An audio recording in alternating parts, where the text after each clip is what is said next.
On IG today, I saw this woman destroying a car using what looked like a screwdriver. She was stabbing the glass, the front glass. She was stabbing the hood of the car. What's craziest about this is her reaction to someone filming her. She said very calmly, "Don't record me. He cheated on me." This is what anyone would do. And to me, this was astounding. And I showed it to my wife, and she had the same reaction to that part, which is the idea that we believe so heavily, so strongly that our feelings, our emotions are the truth. And they give us a pass, because if I'm upset enough, everyone should accept that. I should be given a pass. You should expect this type of behavior. We should expect a lack of control within ourselves when we're under the influence of our emotions.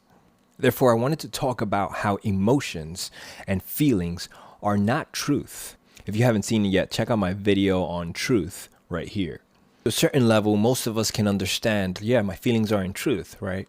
Until we're in the moment, in the feeling itself, and we're like, no, this is truth. So let's talk a little bit about what feelings are. And the way we define it at Vida Project is a feeling is emotion combined with thinking, right? So the thought process that's based off of my experiences, that's based off the stories, that's based off my descriptions, that's based off my reality of how I perceive the world, combine that to the emotions that you're experiencing. So the emotions that you're experiencing are energy in motion within your body. This comes from physiology, sensations that you're perceiving that are happening in your body. So if my heart rate starts racing, this is part of an emotion, a small part of an emotion, because that heart racing and my skin sweating and my stomach churning can mean I'm nervous.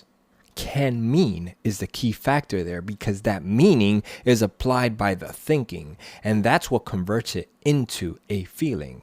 So emotions are the sensations that we're experiencing in our bodies packed together. Now, a feeling is when we have those emotions and we apply meaning from our thinking to it. That is what we call a feeling. The reason why we have names for feelings, because they involve thinking. So if I'm feeling anxious, I'm putting a label, a meaning to the sensations that I'm feeling in my body. But if we use awareness, we can see that those sensations in our body can also have different meanings.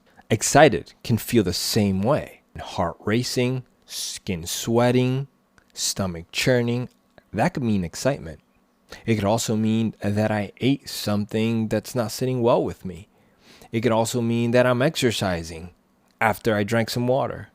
So the context of our experience that we're interpreting with our mind changes the label. If these sensations in our body are happening and our brain is interpreting these sensations based off the context of the reality we're facing, then why isn't that truth? Many times in an argument or in a conversation, we'll talk about my truth. This is my truth. And there's a fallacy there, because truth, by definition, means that something cannot be disputed. It is truth beyond all reasonable doubt. So we can't have my truth versus your truth. That can't exist based off of the definition of truth. I think what we confuse many times is validity. Your perspective is valid. Their perspective is also valid. This may sound like an unimportant nuance, but in fact, there's a lot of power in understanding that subtle difference. You see, validity leads with curiosity. Recognizing that your emotions and your feelings and your interpretations are valid, and also leaving the space to accept that someone else's emotions, feelings, and interpretations are also valid. And we can become curious to understand their perspective, as opposed to the statement of my truth that we become protective over, meaning that curiosity is going to fade a lot faster. We're not interested in understanding their truth because we have already affirmed our truth.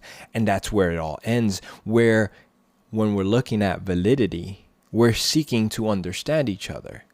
My truth may sound open, but it's under the guise of protecting our attachment to our perspective, while avoiding conflict or truly opening our minds to the possibilities.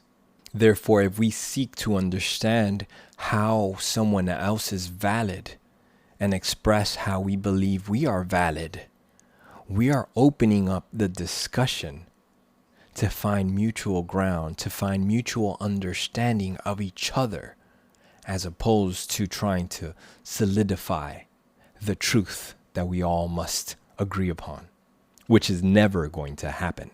Again, watch my video on truth.